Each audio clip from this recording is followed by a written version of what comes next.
I remember doing that and telling myself, remember this moment, and just totally, if I could go back to the day I brought my first baby home, knowing what I know now after having 5 kids and a set of twins, here's exactly what I would do differently.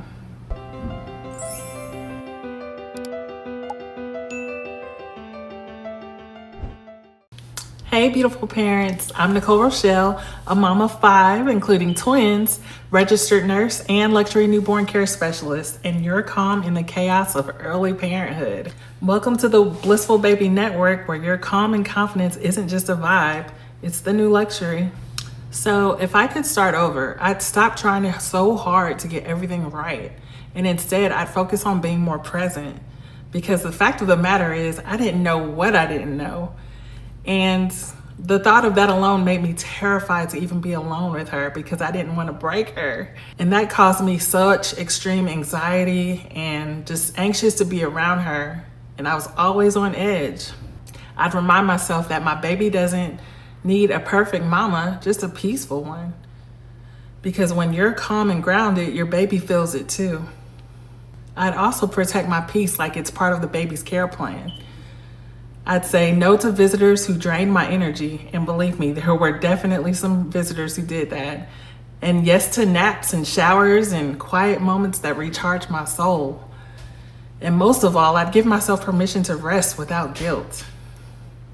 This is the mindset work and self-care intertwined, and emotional foundation that makes everything else flow easier. So also, if I could start over, I'd take time to create a predictable rhythm, not a strict schedule, but like a gentle, flow that both the baby and I could depend on. Because when there's no rhythm, every day feels like a guessing game and you're constantly reacting and chasing the next thing your baby needs. Feeding, changing, soothing, feeding, changing, soothing, sleep, over and over. And before you know it, you're on a hamster wheel that just never stops. But when you guide your baby into a daily rhythm, and you begin to recognize what comes next, everything shifts.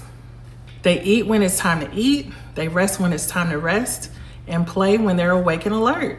Their little bodies and brains learn what to expect, and the predictability helps them to feel safe. And for you, mama, that's peace. Because instead of surviving the day moment by moment, you start moving through it with calm intention. And a structured routine doesn't box you in, so to speak. It actually sets you free. It gives you breathing room, space for your self-care, your meals, and those precious quiet moments that refill your cup. And also, if I could start over, I'd be more intentional about setting the stage for sleep, because good sleep doesn't start when you lay the baby down. It actually starts with the environment that you create beforehand. I'd make sure the room was dim and cozy and not too warm and not too cool, around the perfect 68 to 72 degrees where babies sleep best. I'd turn on a soft white noise machine to mimic the sounds that are heard in the womb, and that'll help them feel safe and settled. And I'd build a simple, soothing nighttime rhythm, maybe a warm bath, a little baby massage, soft pajamas, and a gentle feed before bed. The goal isn't to get them to sleep, it's to help their bodies recognize that it's time to sleep. Because babies thrive on cues just like we do. The more consistent and calm the routine is, the faster that they begin to connect the dots. The lights are low, so the sound machine is on. It must be bedtime. And here's the part most parents overlook. Your energy is part of that environment too. If you're tense, rushing, anxious, your body feels all of that. Your baby feels all of that. But when you just slow down, exhale, and move with intention, you become calm and your baby falls right in sync with you. So sleep isn't a battle to win, it's a rhythm to nurture. And once you set that stage, both you and your baby can finally rest in peace, not chaos. Here's a huge one. I'd pay closer attention to the baby's cues, the little signs they give way before they start crying. I'd pay attention to those a lot quicker than I did. Their sleepy sighs, their hungry faces, the way they turn their head when they're had enough stimulation. Those cues are the baby's first language.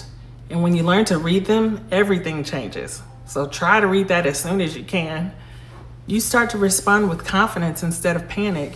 and you start to know your baby, and that builds the trust between you so much faster. And lastly, I'd keep more memories, not the perfect posed moments, but the real ones. The milk drunk smiles, the tiny socks, the sleep snuggles at 2 a.m. when time stands still. I remember doing that and telling myself, remember this moment, and just totally took in every sensory note at that time. How my baby felt, what I saw, all of it. Just to hold it in as a memory. I'd write little letters to my baby or even record short videos to capture how I felt about, these fleeting days.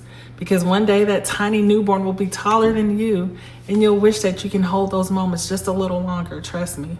So if you're a first-time parent watching this and you want to create calm, predictable days without feeling chained to the rigor of schedule, I created a newborn routine checklist to help you start with confidence. You can grab it below, or if you'd love a personalized support, book a one-on-one calm session with me and I'll help you build your own peaceful flow from day one. Because that's the whole reason why I started this channel. I don't want anyone to have to figure this out alone. And you deserve to enjoy this season. Remember, calm isn't just a vibe, it's the new luxury. So I'll see you in the next video and we'll keep building your confidence one blissful baby step at a time. Bye.